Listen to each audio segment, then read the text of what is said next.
Nous allons étudier le Daf Yud Het dans Masechet Gittin. Nous reprenons à la dernière ligne du Daf Yuzain Amud Bet. Amarle Ravina le Rava.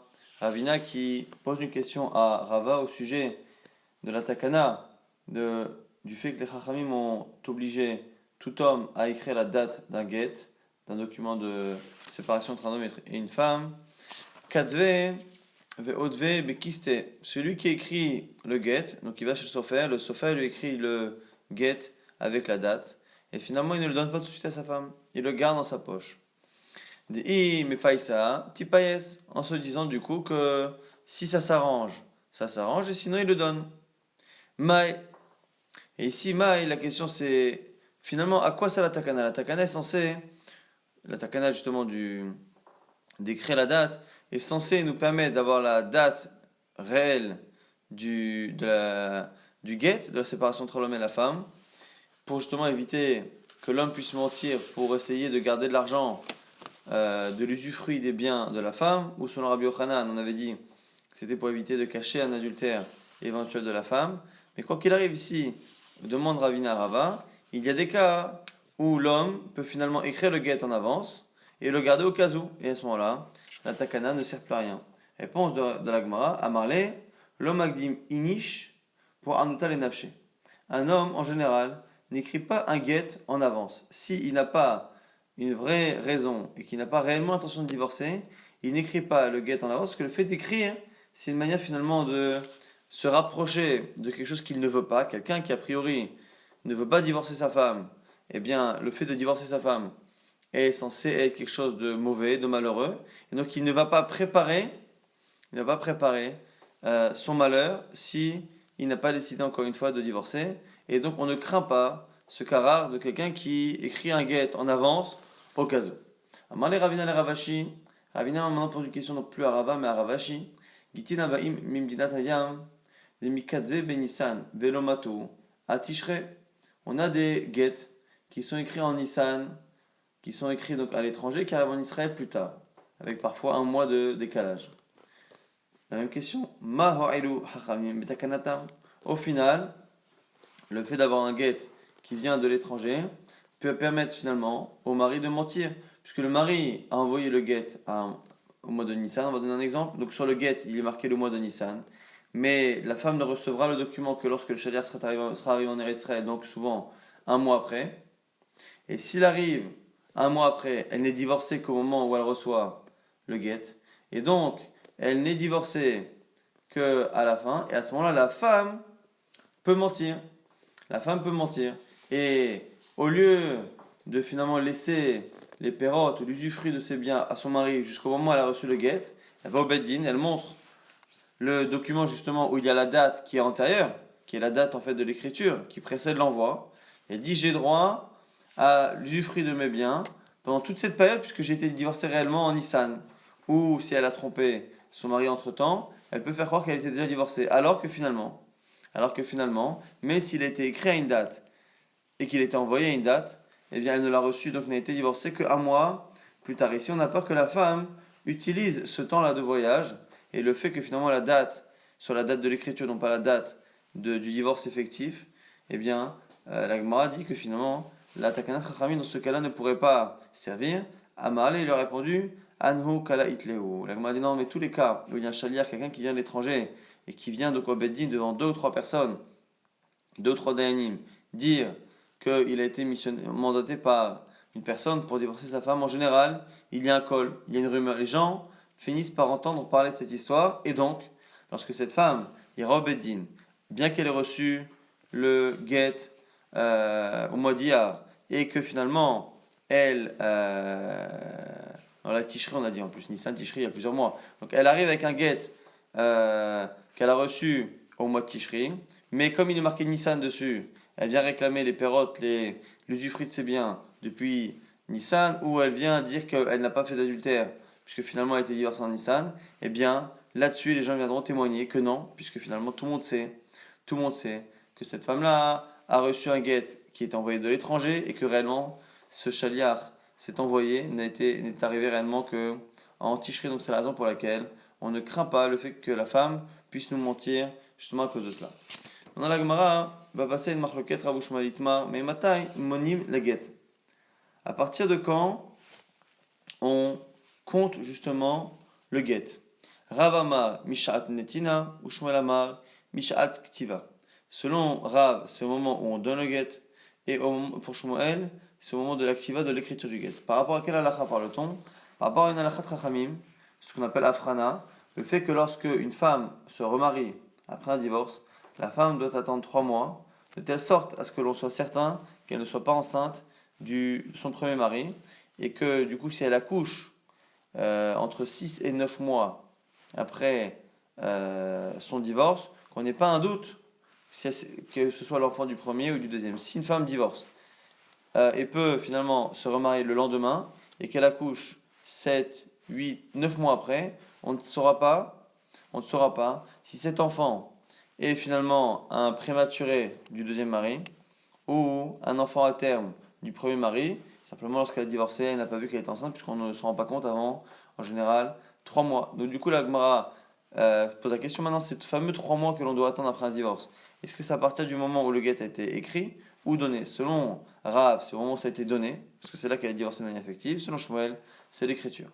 Matkif la Rav Nathan Baroshaya. Objection de Rav Nathan Baroshaya. Lishmuel. Mushtinashim bechatza echad. Il dit maintenant, selon Shmuel, qui dit que c'est la date d'écriture qui change, on peut se trouver à avoir des cas qui sont un peu étonnants. Un homme qui aurait 2 femmes. Il a 2 femmes et il les divorce le même jour. Simplement, il y en a une pour laquelle il a écrit le document une semaine avant et l'autre, il lui a écrit le document une semaine après. Il leur donne le get en même temps. Eh bien, qu'est-ce qu'on dira? Dans 3 mois, on dira que la première est autorisée, et l'autre, on dira dans 3 mois et une semaine. Et les gens diront, mais c'est étonnant, c'est le même homme qui a donné aux 2 femmes un get le même jour, et au final, celle-ci est autorisée au bout de 3 mois, et pendant une semaine, elle est autorisée alors que l'autre est interdite. Amalé Abaye répond, Zman Gita Mochiach Alea, mais zo Zman Gita Mochiach Alea. Abaye dit, oui, c'est vrai que les gens voient que le get a été donné à une date précise, mais il y a aussi une date qui est marquée sur le document. Et cette date, c'est la date de l'écriture. Et donc les gens, lorsqu'ils s'étonneront de la différence de statut entre ces 2 femmes, ils regarderont le get et verront que dessus, une femme a eu un get qui a été écrit une semaine avant, et c'est la raison pour laquelle elle peut se marier avant sa Tzara. Tanya Kevate de Rav, et Tanya Kevate de Shmuel. Ici, la marloquette Amoraïm entre Rav et Shmuel, eh bien, on la retrouve plus haut dans des braïtot. Une braïta qui a l'air de dire comme Rav et une autre qui dit comme Shmuel. Tanya Kevote de Rav, aussi la braïta qui parle comme Rav. Asholeach get ali ishto, celui qui envoie un get à sa femme. Vinishta'a shaliach bader shasha chodashim. Et le shaliach, l'envoyé, est resté 3 mois en chemin. Kisha get le yada, lorsqu'elle reçoit le get, elle doit attendre encore 3 mois. Donc ici, on est en train de nous dire clairement que même si entre le moment où le get a été écrit et le get a été reçu, il y a eu 3 mois, ces 3 mois ne comptent pas comme les 3 mois de Afrana. Elle devra attendre 3 mois, non pas après l'écriture, mais après la réception du get. Et après, on nous dit au passage, le get yashan et chosheshin. Et le fait qu'il y ait un décalage entre l'écriture et la réception ne nous fait pas craindre ce qu'on appelle un get yashan. Get yashan, c'est un get qui aurait été écrit par l'homme et que finalement il aurait annulé, il se serait réconcilié avec sa femme. Pourquoi on ne craint pas ça? Parce qu'il ne s'est pas isolé avec elle. Lorsque un homme donne un get ou il crée un get à une femme, il écrit un get et qu'après il se réconcilie avec sa femme avant de lui donner et qu'il s'isole avec elle, qu'il ait une relation avec elle, le get est pas souple, ce qui s'appelle get yashan. C'est un get ancien qui n'a plus de valeur. Tanya qui va t'aider Shmuel, maintenant la Braïta qui dit comme Shmuel.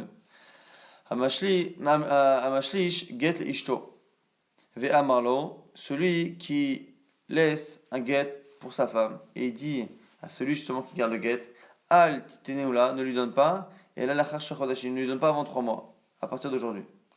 Mishinet nola, mutaret linasemiad, une fois qu'elle le reçoit, elle peut se marier tout de suite. De là on voit que l'essentiel n'est pas le moment où elle l'a reçu, parce qu'elle pourra se marier le lendemain, mais le moment où il l'a écrit 3 mois auparavant, peu importe le moment où elle l'a reçu, dès qu'elle recevra, elle pourra se marier. Ou le là aussi on ne craint pas, dans le décalage entre l'écriture et le don, on ne craint pas le problème de get yashan, un get qui serait rendu pas cachère du fait qu'entre temps ils se sont réconciliés, qu'ils aient une intimité, puisqu'encore une fois il ne s'est pas isolé avec elle. Rav Kana Rav Papi Rav Ashi. Asu Mishat Ktiva. Trois Amoraïm, Batraël, les derniers, Rav Kana, Rav Papi, Rav Ashi, faisaient comme Shmuel, qui disait qu'on comptait les 3 mois à partir de l'écriture. Rav Papa Veravuna, Bered et Rav Yoshua, il y en a 2 autres. Avde Mishat Netina, qui faisaient au moment du don comme Rav Veicheta, Mishat Ktiva, et la Lacha est comme la majorité, donc le premier avis qui dit que c'est la Ktiva, donc comme Shmuel, ce qui est rare par rapport à Rav. En tout cas, donc c'est Mishat Ktiva, c'est à partir du moment où le get a été écrit, à partir du moment où le get a été écrit, que l'on compte les 3 mois, même si finalement elle ne l'a reçu que bien plus tard, voire parfois 3 mois après, et donc du coup elle pourrait se remarier immédiatement après la réception du get. Ça c'est la première marloquette Rabou Shmuel, et donc du coup la Gemara va passer à une autre marloquette Rabou Shmuel, Itma me matai ktuba meshametet. À partir de quand la ktuba peut être meshametet. Alors ici le lien de meshametet, c'est le fait que dans la 7e année de la Shemitah, on a une halakha à la fois par rapport aux récoltes qui sont interdites et à la fois par rapport aux dettes. L'argent que quelqu'un doit à un autre, eh bien les dettes sont annulées justement à la 7e année de la Shemitah, et donc du coup on a une mitzvah, on annule finalement les dettes. Simplement, tout ce qui est un chiyuv, qui est une obligation de la Torah, et ici une obligation du Beddin pour la Ktuba, eh bien a priori n'est pas soumis à justement la Shemitah. Donc normalement, un homme qui justement divorce sa femme, qu'il l'ait divorcée juste avant la 7e année ou juste après la 7e année, quoi qu'il arrive, on estime que la Shemitah ne change rien à cela. Et donc, le chiyuv, l'obligation du mari de donner la ktuba, que ce soit la ktuba qui est imposée par les sages ou la tosefet, ce qui a été rajouté, eh bien, quoi qu'il arrive, il n'y a pas de Shemitah par rapport à cela. Simplement, dans certains cas, oui. Et à ce moment-là, on nous explique dans quel cas. Mais Mata et Ktuba Meshamedet, à partir de quand la Ktuba peut être annulée par la Shemitah, Ravamar, Mishetiv Gom, Vetisgov. 2 choses. À partir du moment où le mari a commencé à rembourser une partie de la Ktuba, et que le reste de la somme, finalement, a été transformé en dette. Donc le mari dont on va dire 10 000 euros à sa femme pour la Ktuba, parce qu'il a rajouté de l'argent, il doit 10 000 euros. À partir du moment où après le divorce, il a commencé à lui faire un premier versement, et que la femme a accepté que la suite, les 8 000 euros qui restant, eh bien, soit finalement une dette que le mari lui doit, à ce moment-là, la Ktuba, les 8 000 restants, se transforme en dette classique, et si la Shemitah arrive, eh bien, cette dette est effacée. Shmuel Amar, Shmuel dit, il n'y a pas besoin de 2 conditions. Pagma, afal pichelo zakfa, zakfa, afal pichelo pagma. Il y a 2 choses, on a dit, la pegima, ce qu'on appelle la pegima, c'est le fait d'avoir remboursé une partie, et la zkifa, c'est le fait d'officiellement faire en sorte que cette dette du mari devienne une dette classique. Et il nous dit si Shmuel, l'un ou l'autre. Si il a remboursé une partie, même si finalement on n'a rien dit sur le reste de la dette, eh bien le fait d'avoir remboursé une partie, ça fait que ça devient une dette. Ou, même s'il n'a rien remboursé, la somme reste totalement due à la femme, mais que la femme décide que finalement ça passe d'un statut de Ktuba classique à un statut de créance, et bien à ce moment-là, quoi qu'il arrive, la Shemitah arrive. Donc on a 2 choses qui peuvent éventuellement changer la Ktuba et lui donner un statut de prêt classique qui du coup serait soumis à la Shemitah. Le fait que l'on a remboursé une partie, le fait qu'on la transforme en dette. Selon Shmuel, il suffit d'une des 2 actions pour que ça devienne une dette. Selon Rav, il faut les 2. Et là aussi, Tanya Kevaté de Rav, Tanya Kevaté de Shmuel. On a aussi une braïta qui a l'air d'aller comme Rav et une braïta qui a l'air d'aller comme Shmuel. Tanya Kevaté de Rav, la braïta qui dit comme Rav, mais Mataï Ktuba Mishametet. À partir de quand la Ktuba eh bien, peut être soumis à la Shemitah et la dette être annulée. Mishetiv Gom, Vetisgov. Quand il y a eu Pegima et Zekifa. À la fois quand ça a été remboursé, à la fois qu'on a transformé le reste en créance. Pagma velo zakfa, zakfa velo pagma, mais si elle l'un sans l'autre ou l'autre sans l'un, et namishametet achetiv gom vetisgov, ça ne fonctionne pas, jusqu'à ce qu'il y ait les 2. Donc on a une braïta ici explicite, comme Rav, qu'il faut les 2 conditions. Tania qui va t'aider Shmuel, on a trouvé aussi une braïta qui dit comme Shmuel, Ones, ou Knas, ou Fitouy, ou Ktuvat Isha. Ici, ce sont plusieurs sommes d'argent qu'un homme peut devoir à une femme. Onès, c'est la somme que la Torah oblige de donner à une femme lorsqu'un homme la contraint à avoir une relation. Knas, c'est sur celui qui ment justement sur sa femme et qui dit du mal sur le statut de sa femme lorsqu'il l'a épousée. Pitouille, c'est celui qui a euh, ici une relation avec une femme qui n'était pas autorisée et qui l'a séduite. Ce genre de choses. Uktuva tisha, et la ktuva d'une femme, lorsqu'un homme a épousé une femme et la divorce, toutes ces dettes que le mari a envers une femme, et là la ktuva c'est sa femme, chez Zakfan Bemilva, qui ont été transformés en prêts, Mesham Metin, eh bien, sont soumis à la Shemitah et sont annulés la septième année. Veimlav, et sinon, El Mesham Metin. Mimatan Iskafim Bamilva, Mishat Amada Bedin, à partir de quand c'est indigne de Milva? À partir du moment où il a été au Bedin et qu'au Bedin, on lui a demandé à ce moment-là de payer, que ça a été transformé en dette. Donc on voit ici que selon Shmuel, il suffit de la Askafa pour justement faire en sorte que la Ktuba soit soumise à la Shemitah, alors que dans la Braïta précédente, et selon l'avis de Rav, il fallait à la fois cela et à la fois le fait d'avoir payé une partie de la Ketuba. Amar Shmuel, Ktuba, Kemase Bedin Damia. Au passage, on dit que la Ktuba c'est comme un document du Bedin. Mama c'est Bedin, Nirtavim Bayom et Nirtavim Balayla, de la même manière que lorsqu'un Bedin écrit un document, eh bien il peut l'écrire le jour et le signer la nuit.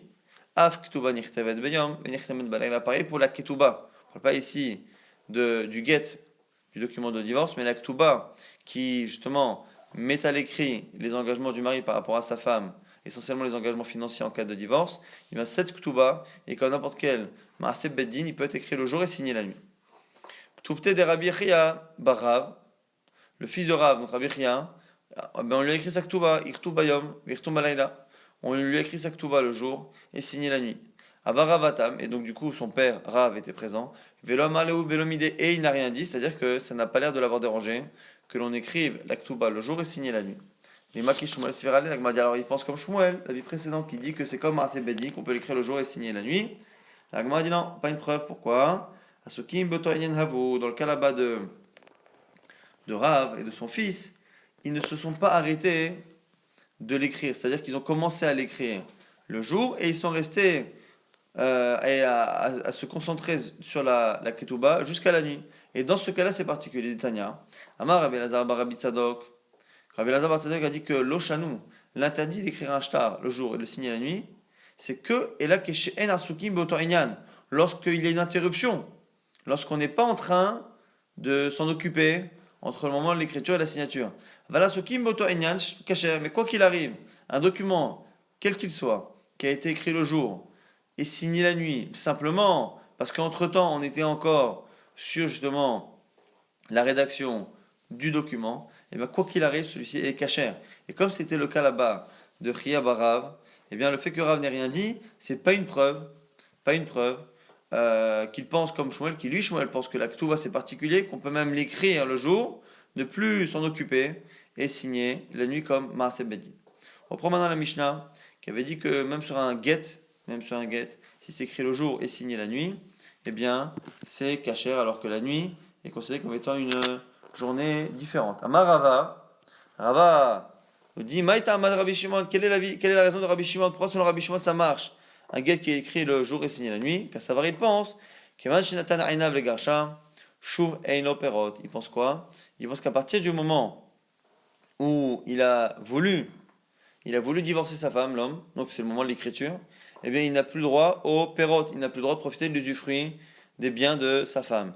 Et donc, finalement, même si la khatima, la signature, a été faite un autre jour, qui est le jour suivant, à partir du moment où il a écrit, c'est là où dans sa tête, il a clairement décidé de la divorcer, à partir de ce moment, il n'a plus le droit de profiter des biens de sa femme. Donc c'est la raison pour laquelle ce qui nous importe, c'est la date d'écriture, même si réellement la date de signature est différente. Amaresh Lakish, Resh nous dit Lo Hirshir Rabbi Shimon Ela Lealtar.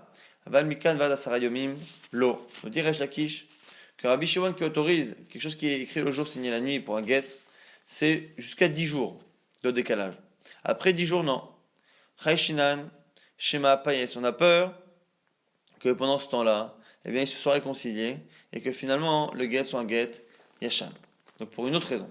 Mais sinon, dans l'absolu, par rapport à la raison de Resh Lakish et par rapport à la raison de Rabbi Shimon, qui selon tout le monde pense justement, c'est pour ça qu'on parle ici que de Perot, c'est parce qu'on avait dit que même selon Rabbi Yochanan, qui pense que c'est de peur qu'on cache l'adultère, c'est selon Chachamim.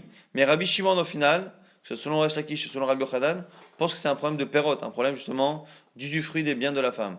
Et donc du coup, selon Rabbi Shimon, comme explique Resh Lakish, et comme l'explique la Gemara précédemment, au final, puisque c'est au moment de l'écriture qu'il perd le droit d'utiliser l'usufruit des biens de la femme, et bien finalement, même s'il le signe un jour, et normalement dans l'absolu on aurait pu même pousser à 10 jours, à 100 jours, sans limite, puisque l'essentiel encore une fois, est que l'on sache le moment où il a écrit, et donc le moment où il n'a plus le droit à ses pérotes, à cet usufruit, simplement, on craint autre chose, on craint qu'entre-temps, il se soit réconcilié, qu'il soit isolé avec elle, et que ce soit un guet yachan, un guet qui n'est plus caché. Rabbi Yochanan Amar, Afilu mikan vadasar yamim, imita de payes, kala itlele milta. Rabbi Yochanan n'est pas d'accord, il dit non.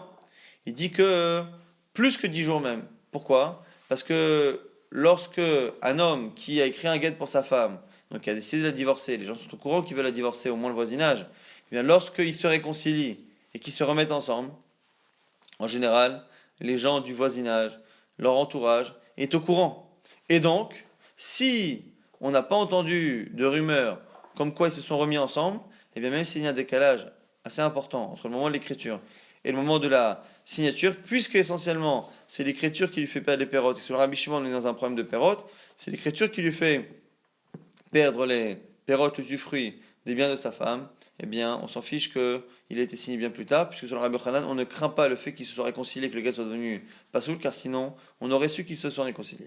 Itmar, on a maintenant une halacha amar, la asara kitvu get le ishti. Un homme qui dit à 10 personnes, écrivez un get à ma femme. Écrivez et signez un get pour ma femme. Amar Rabbi Hanan, shnaim mishum adim et kulam mishum tnai. Ici, on a une marloquette. Les 10 qui vont signer. Rabbi Yochanan nous dit que parmi les 10 qui vont signer, il y en a 2 qui sont témoins. Ce sont des signataires témoins. Et les autres, Mishum Tnai. C'est un Tnai, c'est-à-dire c'est une condition que le mari a émis pour que le guet soit caché.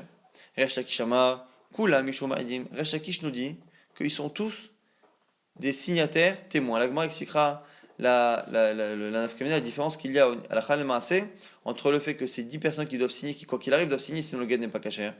Quelle est la différence entre le fait que les 10 soient signataires et témoins, ou est-ce qu'il n'y en a que 2 qui sont signataires et témoins et les autres sont simplement signataires? Echidam et Jalagma pose la question et dit de quel cas parle-t-on? Il m'a de la malehu kulechem. Déjà, s'il a dit à 10 écrivez un guet à ma femme et qu'il n'a pas dit signez tous, c'est pas possible. On dit que celui qui dit à 10 personnes écrivez un guet à ma femme, on en prend un pour écrire, 2 pour signer, et le reste, à la limite, c'est pas important, et qu'en fait, il n'a simplement dit à 10 personnes pour être certain que ça arrive, mais il n'a pas réellement demandé à ce que les 10 signent. Et là, donc pour comprendre Rabbi Yochanan et Resh Lakish, on est obligé de dire que Damalé ou Kulechem, qui leur a dit je veux que vous écriviez, que vous signiez tous. Et c'est là-dessus, lorsqu'on a dit qu'il a voulu que 10 écrivent et 10 signent sur le guet, c'est là qu'on a une marloquette. Est-ce que les 10 sont des signataires témoins ou 2 signataires témoins et 8 autres signataires parce que le mari l'a demandé? Maï Benayou, quelle est la nafkamina entre les deux? L'incidence halachique qui est entre ces deux avis.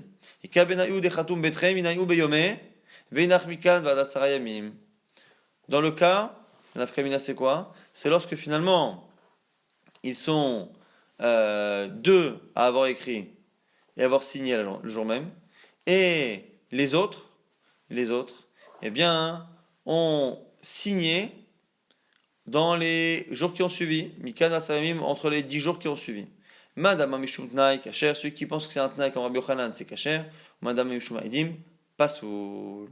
Donc la première nafkamina que la Gemara donne, c'est lorsque 2 témoins sur 8 ont écrit, signé le même jour, comme il faut, et que les 8 autres, eh bien, n'ont pas signé le jour même, mais ont signé le jour d'après. S'ils ont signé à un moment donné, où en tant que témoin signataire ça ne fonctionne pas, selon Resh Lakish qui pense que les 10 sont des signataires témoins, eh bien, le guet n'est pas caché.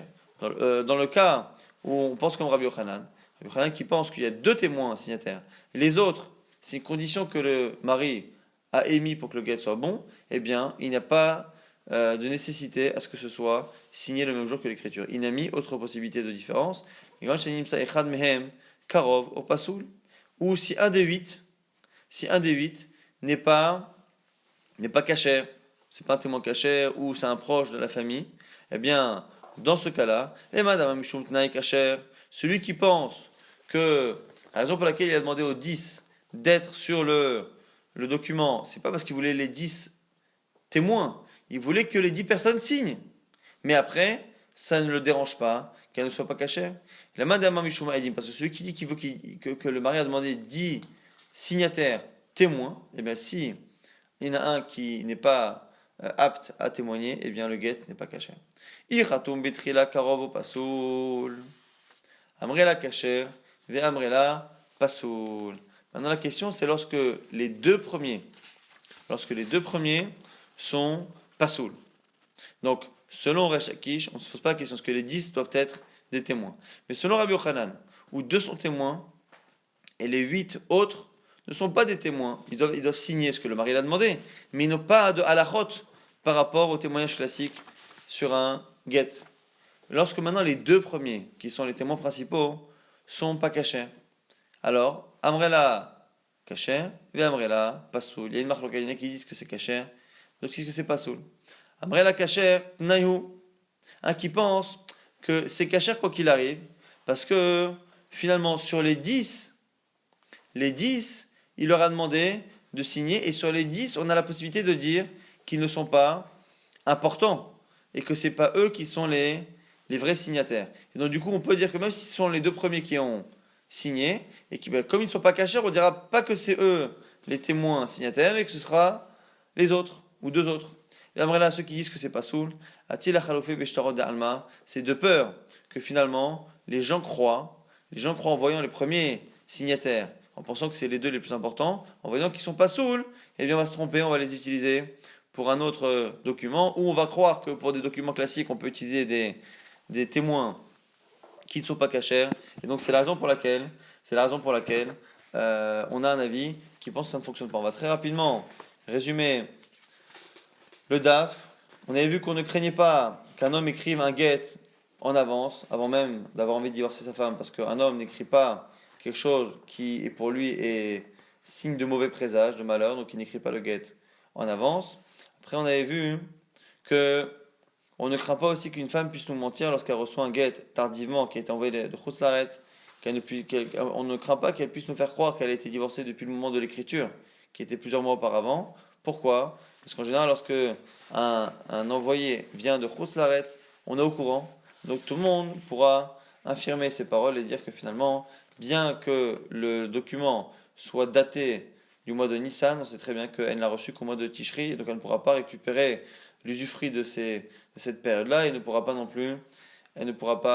non plus cacher un éventuel adultère.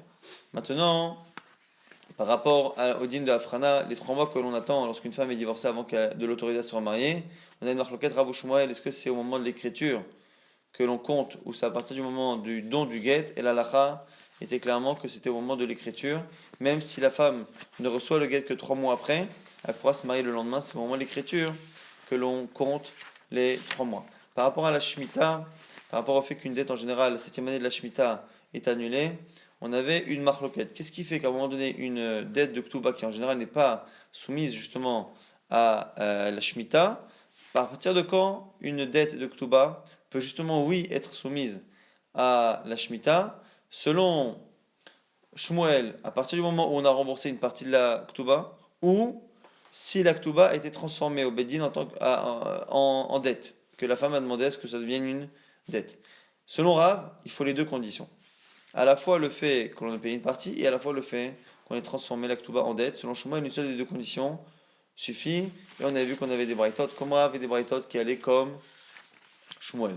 On avait aussi un avis particulier, Shmuel, qui pensait que de la même manière que le Marasé Beddin, eh bien, peut être écrit le jour et signé la nuit, pareil pour une Ktuba, non pas un get, mais Ktuba peut être écrit le jour et signé la nuit. Au passage, on avait appris que dans n'importe quel document, lorsque le document est écrit le jour et signé la nuit, mais pas parce qu'il y a une interruption, mais parce que simplement, eh bien, on était encore en train de s'occuper de l'écriture de ce document, le fait qu'il y ait un décalage entre l'écriture et la signature ne pose pas de problème si on était complètement concentré, qu'on était en train justement de s'occuper de la rédaction de ce document.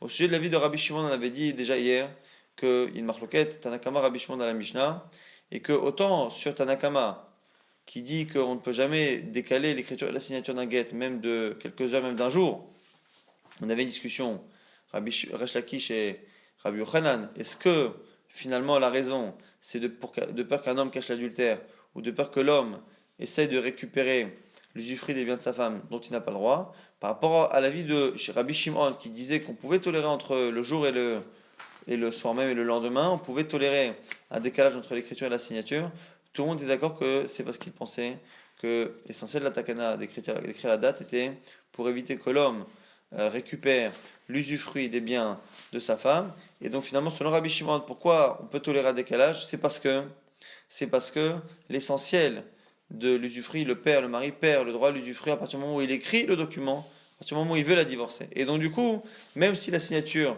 se déroule plus tard, ça ne pose pas de problème. Et dans l'absolu, on aurait pu aller même très très loin. On aurait pu avoir un décalage très grand entre l'écriture et la signature. Mais ici, on a une discussion. Rachaki Rabbi Yochanan, Rachaki dit que pas plus que 10 jours, de peur parce qu'on craint justement qu'entre-temps, ils se soient réconciliés et que le guet, finalement, soit un guet qui n'a plus sa valeur puisqu'il l'a écrit à un moment où il voulait divorcer, qu'après il n'a plus voulu et qu'après il a encore voulu une seconde fois, que ça ne fonctionne pas. Et Rabbi Yochanan n'est pas d'accord parce qu'il pense qu'un couple qui se réconcilie, on est au courant, le voisinage, l'entourage est au courant. Et après, on a vu une marloquette lorsqu'un homme demande à 10 personnes de signer sur son guet. Est-ce que ça veut dire qu'il veut que les 10 soient des signataires témoins ou 2 signataires témoins et 8 simplement signataires? Nafkamina, est-ce qu'on a besoin que les halachot qui régissent la signature d'un témoin soient valables pour les 8, pour les 10 ou simplement pour les 2 premiers? Donc selon Rabbi Yochanan, il n'y a que les 2 premiers qui doivent être des témoins cachers et qui doivent signer le même jour, et les 8 autres, eh bien ce n'est pas grave, selon Resh Lakish, les 10 sont des témoins signataires et les 10 doivent justement respecter tous les critères de l'halacha.